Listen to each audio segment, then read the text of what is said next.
I'm conducting this session for class 4th and we are going to do our New Gems English Reader by Ratna Sagar. Again, pursuing a chapter from today, we are going to do poem 2 Butterfly Laughter by Catherine Mansfield. Let's watch a video first. Butterfly laughter. In the middle of our porridge plates, there was a blue butterfly painted. And each morning we tried who should reach the butterfly first. Then the grandmother said, "Do not eat the poor butterfly." That made us laugh. Always she said it, and always it started us laughing. It seemed such a sweet little joke.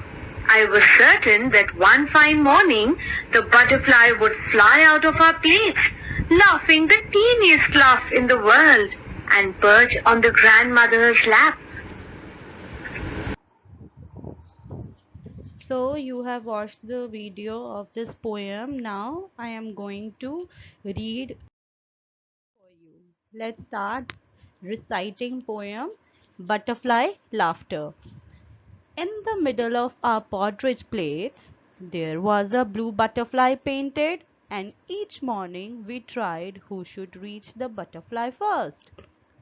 Then the grandmother said, "Do not eat the poor butterfly." That made us laugh. Always she said it, and always it started us laughing. It seemed such a sweet little joke.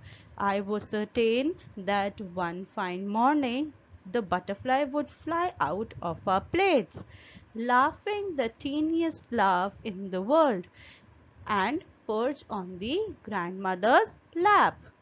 So we have recited our poem, and I hope you will learn this poem with actions and send me your videos by making this poem. Now I am going to explain this poem, that what we have read in this poem and what it means line by line. All right.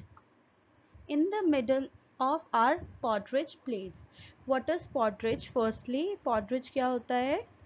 पॉटरेज एक serial जिसे आप milk में या water में cook करते हो, serial जैसे कि दलिया हो गया आपका, ओट्स हो गया, ठीक है। तो ये सब क्या होते हैं? सीरियल्स होते हैं, और जब इसे मिल्क या वाटर में कुक कर लेते हैं तो इसे क्या बोलते हैं? पॉटरेज। तो क्या कह रहे हैं कि in the middle of our porridge plates, तो हमारी पॉटरेज प्लेट्स के बीच में, प्लेट के बीच में, there was a blue butterfly painted, उसमें एक ब्लू प्यारी सी बटरफ्लाई पेंटेड थी।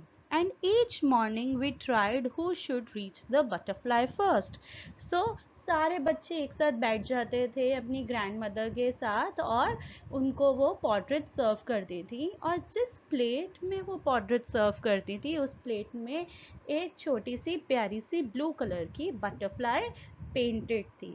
और सारे बच्चे एक रेस लगाते थे कि कौन सबसे पहले फिनिश करेगा और बटरफ्लाई तक पहुंचेगा। Then the grandmother said, "Do not eat the poor butterfly." That made us laugh. और जब सारे बच्चे रेस लगा रहे होते थे तो उनकी ग्रैंडमदर उन्हें बोलती थी, जल्दी खाओ लेकिन बटरफ्लाई को मत खा जाना। और यही सुनकर सारे बच्चे हंसने लग जाते थे। Always she said it, and always it started us laughing.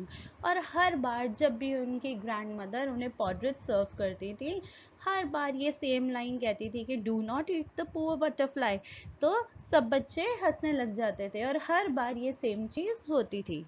It seemed such a sweet little joke. I was certain that one fine morning the butterfly would fly out of our plates. तो कहती है मुझे ऐसे लगता था कि ये इतना प्यारा छोटा सा जोक है, हर टाइम जब भी ग्रैंड मदर, दादी माँ मेरी बोलती हैं तो हमें हंसी आ जाती है। और उसी तरफ मैं एक तरफ सोचती रहती थी कि क्या पता किसी दिन हमारी प्लेट से ये बटरफ्लाई सच में बाहर आ जाए और फ्लाई करने लगे। Laughing the tiniest laugh in the world and perch on the grandmother's lap. और जब मैं ऐसे सोचती थी तो मुझे लगता था कि जैसे अभी बटरफ्लाई बाहर निकल आएगी, फ्लाई करेगी और सब उसको देखकर हंसने लग जाएंगे, खुश हो जाएंगे और वो जाकर ग्रैंड मदर की लैप में बैठ जाएगी। लैप गोद में, ऑन थाइज, पर्च मतलब सिट, बैठना। ओके, तो हमने क्या सीखा है इसमें कि butterfly is so beautiful that it gives joy to us, it makes us laugh, its beauty makes us laugh, gives us happiness in our life. So we should always love plants and animals, so they make us happy. तो आपको भी ऐसे ही सारे plants and animals को बहुत अच्छे से प्यार से रखना है, उन्हें हार्म नहीं पहुंचाना है, बिकॉज ये हमारी नेचर की ब्यूटी है और इस ब्यूटी को देखकर हमारे को खुशी होती है, हैप्पीनेस मिलती है, joy. We are excited to see this beauty of our environment. Alright, now we are going to do rhyming words.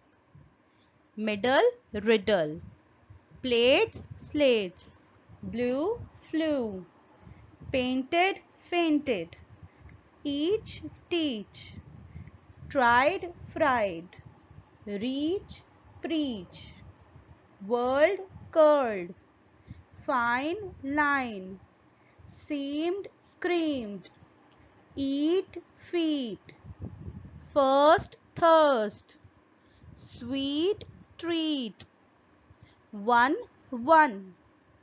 fly, sly, lap, slap, joke, choke, perch, church, such, touch, laugh, half. So here I have given you some rhyming words. You can use another word for each of them. Also, you have to read and learn them, and you can write any rhyming word with it. And rhyming word doesn't mean that their spelling should be same. Rhyming words means that their sound, their syllables should be same, like middle, riddle, and में आपको voice जो है वो same, मिलती जुलती आवाज आनी चाहिए, स्पेलिंग चाहे सेम हो या ना हो। Alright, next we are moving on to word meaning and make sentences. So today we are going to do word meaning and make sentences together because I have given you very less word meanings. Let's see. Tiniest, smallest, सबसे छोटा, बहुत छोटा सा। अब आपको इसका meaning learn करना है और इसके बाद इसका यहाँ पर सेंटेंस बनाना है। पर्च, सिट, और अब पर्च का आप सेंटेंस बनाओगे। पॉटरेज, सीरियल बॉइल्ड इन मिल्क और वाटर, और अब आप पॉटरेज का सेंटेंस बनाओगे। ऑलराइट, तो आपको वर्ड मीनिंग के साथ साथ ही मेक सेंटेंसेस करने हैं क्योंकि ज़्यादा वर्ड मीनिंग नहीं है, 3 वर्ड मीनिंग है और 3 ही मेक सेंटेंसेस हैं। बहुत इजी सा वर्क है। Now let's move on to book exercise.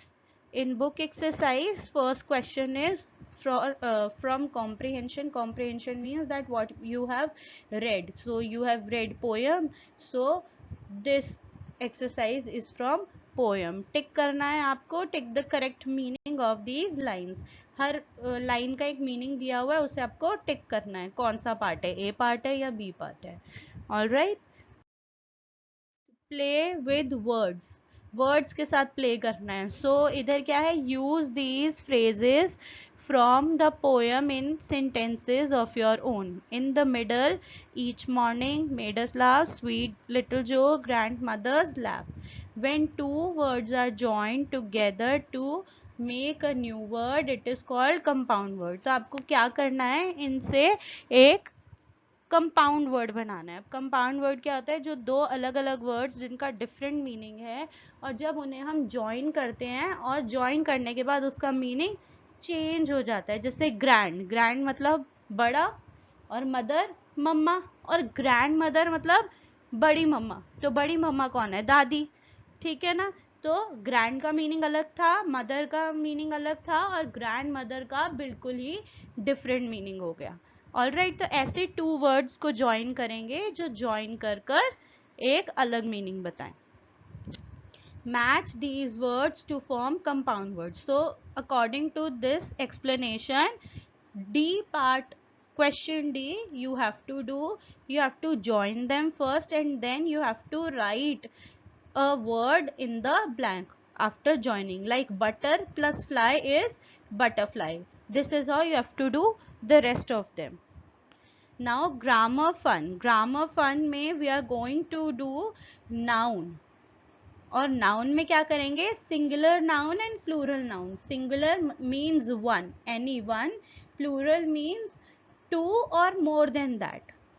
जो भी दो है या दो से ज्यादा है उसे प्लूरल बोलते हैं. और सिंगुलर मतलब जो सिंगल, एक ही है.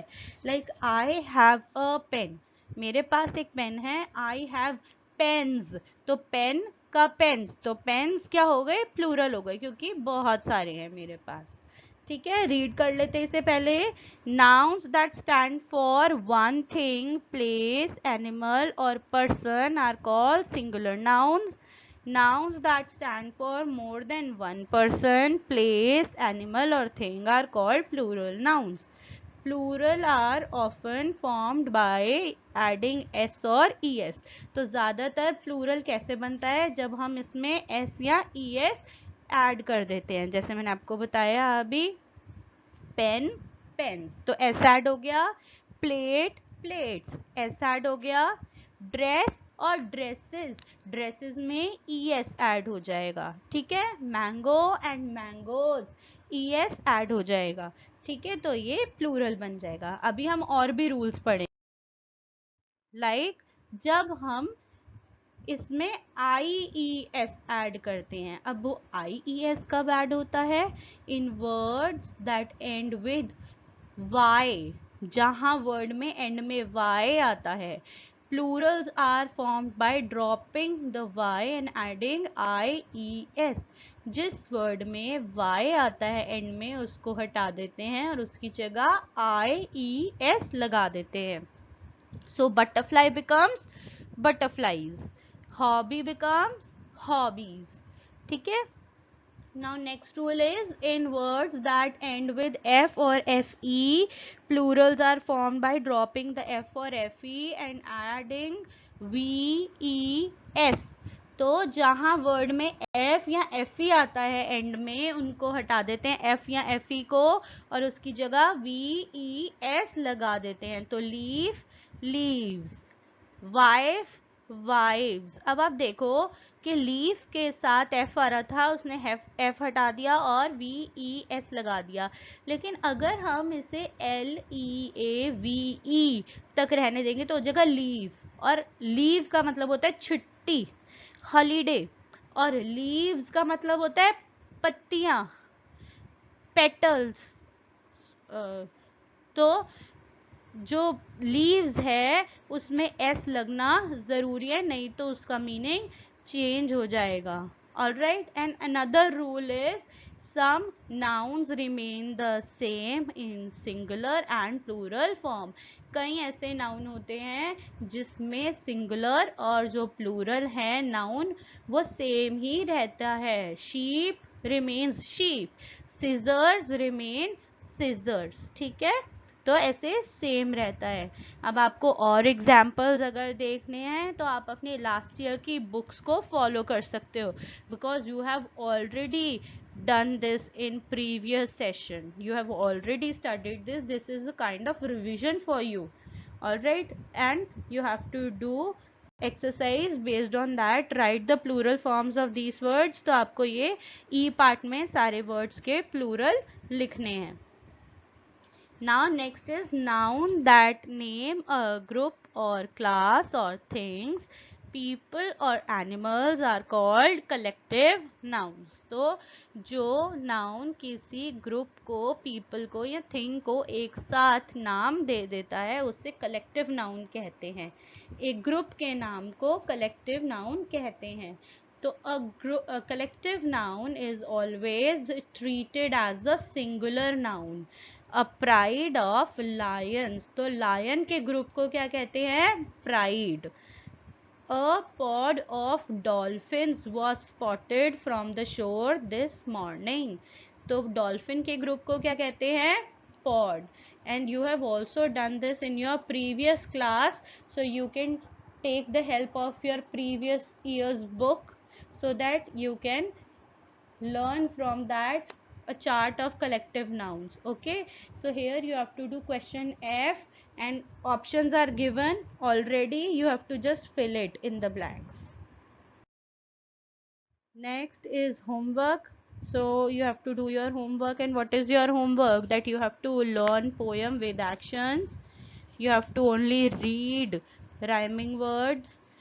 You have to learn and write word meanings. You have to do make sentences and also your book exercise. So all the work you have to learn and write. All right. Now I am giving you answers of book exercise. Here I have given you answers of book exercise. You can see answers of every portion of every question I have given you, but before checking answers, just do your book exercise. Okay, thank you for watching my video, and I hope you have liked it, and I hope I have cleared all your concepts with my video. If not, you can contact me again, I can explain you there. And thank you. Bye bye. Take care. Stay home. Stay safe. Bye, everyone.